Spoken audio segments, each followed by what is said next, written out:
दोस्तों नमस्कार। मैं अतुल पांडे आप सभी लोगों का स्वागत करता हूं और मैं उत्तर प्रदेश स्पेशल के इस सेशन के दूसरे वीडियो में मैं आप सभी लोगों का स्वागत करता हूं, जो कि स्पेशली हमने आपको बताया कि यूपी पेट की परीक्षा के लिए हम लोगों ने इस श्रृंखला को चलाया है, जो कि उत्तर प्रदेश का आज दूसरा वीडियो है। तो चलिए आगे बात करते हैं कि अभी तक हमने बात की उत्तर प्रदेश की भौगोलिक संरचना क्या है, उसका राजनीतिक परिदृश्य क्या है, उसका भौगोलिक परिदृश्य क्या है। उसके आगे जो जो चीजें हम लोग पढ़े थे उसके आगे चलिए आज से चर्चा करते हैं कि उत्तर प्रदेश में वर्तमान समय में जिलों की संख्या कितनी है। तो उत्तर प्रदेश में वर्तमान समय में जिलों की संख्या 75 है। और इससे पहले एक प्रश्न जो लगातार परीक्षाओं में पूछा जा रहा है कि उत्तर प्रदेश का प्रतीक चिन्ह क्या है। तो यदि प्रश्न पूछा जाए कि उत्तर प्रदेश का प्रतीक चिन्ह क्या है, तो हमारा आंसर होगा एक वृत्त में 2 मछली, 1 तीर और 1 धनुष। तो प्रश्न ये भी उठता है कि ये जो प्रतीक चिन्ह स्वीकार किया गया है, इसको कब स्वीकार किया गया उत्तर प्रदेश का। तो हमारा आंसर होगा 1938 यानी कि 1938 में इसको प्रतीक चिन्ह के रूप में स्वीकार किया गया।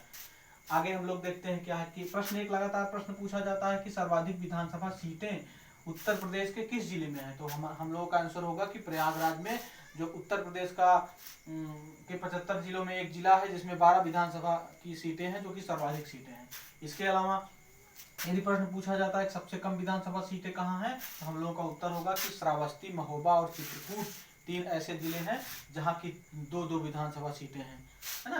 तो अगर पूछा जाता है कि सबसे ज्यादा सीटें, तो हमारा उत्तर होगा प्रयागराज। और सबसे कम सीटों की बात होती है तो इन तीनों में से जो भी ऑप्शन में होगा उसको हम लोग टिक करेंगे, या में भी हो सकता है कि ये तीनों ऑप्शन में दी हो तो तीनों को हम लोग टिक करेंगे। इसके अलावा एक प्रश्न ये भी बन सकता है कि प्रदेश का सबसे बड़ा संसदीय क्षेत्र जनसंख्या की दृष्टि से कौन है। तो हमारा उत्तर होगा कि गाजियाबाद।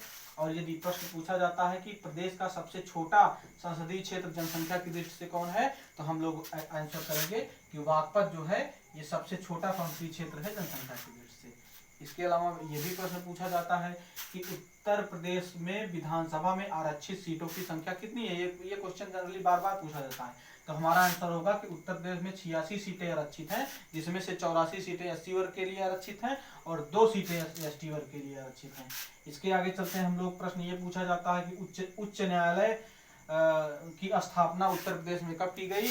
तो हमारा उत्तर होगा कि 1866 में सबसे पहले आगरा में उच्च न्यायालय की स्थापना की गई। उसके बाद इसको 1879 1869 में इसको आगरा से स्थानांतरित करके प्रयागराज लाया गया। तो यहाँ से प्रश्न पूछा जाता है कि उत्तर प्रदेश का जो उच्च न्यायालय वर्तमान में है प्रयागराज में है, इसको आगरा से कब प्रयागराज लाया गया। तो हमारा उत्तर होगा 1869 में, जो कि प्रयागराज में ये उच्च न्यायालय स्थित है। यदि इसकी खंडपीठ की बात करते हैं तो इसकी खंडपीठ बेटा लखनऊ में स्थापित की गई है। और आगे प्रश्न पूछा जाता है औद्योगिक न्यायाधिकरण की संख्या उत्तर प्रदेश में कितनी है। तो हमारा उत्तर होगा 6। कहाँ कहाँ पे, प्रयाग, लखनऊ, मेरठ, आगरा, कानपुर और गोरखपुर, ये ऐसे 6 जगह हैं जहाँ पे औद्योगिक न्यायाधिकरण की स्थापना की गई है। इसके अलावा आगे ये भी प्रश्न पूछा जा रहा है कि प्रदेश में श्रम न्यायालयों की संख्या कितनी है। तो अगर श्रम न्यायालय की बात की जाए तो प्रदेश में श्रम न्यायालयों की संख्या 20 है। और आगे यदि यहाँ की जलवायु के बारे में बात की जाए तो यहाँ की जलवायु कैसी है, तो यहाँ की जलवायु उष्णकटिबंधीय मानसूनी जलवायु है। और इसकी विस्तृत चर्चा हम लोग जब भूगोल विषय पढ़ेंगे तो हम आपको बताएंगे कि मानसूनी जलवायु क्या है, उष्णकटिबंधीय जलवायु क्या है, शीतोष्णकटिबंधीय, ये अलग विषय है। अभी ये एक प्रकार से मैराथन क्लास है जो कि पेट की परीक्षा के लिए को मद्देनजर रखते हुए चलाई जा रही है। तो इसमें हम जो मुख्य हाईलाइटेड बिंदुवार हैं उन्हीं का विश्लेषण कर रहे हैं। आगे देखिए कि सबसे बड़ा जिला क्षेत्रफल में उत्तर प्रदेश का कौन है। तो हमारा उत्तर होगा लखीमपुर खीरी। इसी के अलावा यह भी पूछा जाएगा कि सबसे छोटा जिला जो क्षेत्रफल में है उत्तर प्रदेश का वो कौन सा जिला है। तो हमारा उत्तर होगा हापुड़।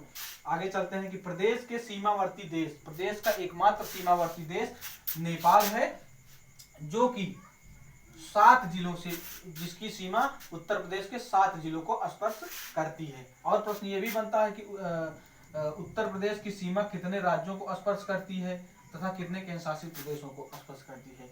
तो उत्तर प्रदेश की सीमा समीपवर्ती राज्यों के जो 8 राज्य हैं उनको स्पर्श करती है। उसके अलावा एक केंद्र शासित प्रदेश दिल्ली को स्पर्श करती है। इस प्रकार से 8 और 1 कुल मिलाकर के 9 ऐसे राज्य हैं जिनसे इनकी सीमा स्पर्श करती है। तो ये भी प्रश्न बन सकता है कि कौन कौन से राज्य हैं। तो हम लोग देखेंगे तो पूर्व में बिहार हो गया, फिर झारखंड, छत्तीसगढ़, मध्य प्रदेश, राजस्थान, दिल्ली, हरियाणा और हिमाचल प्रदेश और उत्तराखंड।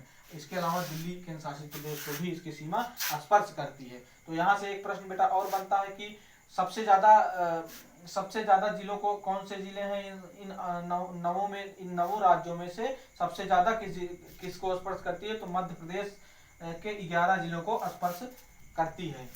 मध्य प्रदेश 11 जिलों को स्पर्श करता है। और सबसे कम की बात की जाए तो हिमाचल प्रदेश में सहारनपुर सबसे कम, हिमाचल प्रदेश का जो है ये सहारनपुर को स्पर्श करता है, जो कि केवल एक जिले को स्पर्श करता है। तो इसी प्रकार से मध्य प्रदेश को 11 जिले स्पर्श करते हैं। न्यूनतम झारखंड और छत्तीसगढ़ दो ऐसे राज्य हैं जो कि केवल सोनभद्र की सीमा को स्पर्श करते हैं। तो इसी तरह से ये जो फैक्चुअल प्रश्न है जो लगातार बार परीक्षाओं में आ रहे हैं, उसका हमने आप लोगों को एक बिंदुवार विश्लेषण या व्याख्या की है। और आशा करते हैं कि आप लोगों को ये वीडियो अच्छा लगा होगा। दोस्तों, यदि ये वीडियो अच्छा लगा हो तो कृपया इसको सब्सक्राइब करें, लाइक करें और शेयर करें, जिससे कि और लोगों तक ये सुविधाएं उपलब्ध हो सके तथा उनको क्वेश्चन को समझने में आसानी हो सके और एग्जाम हॉल में प्रश्न को कर सकें। धन्यवाद।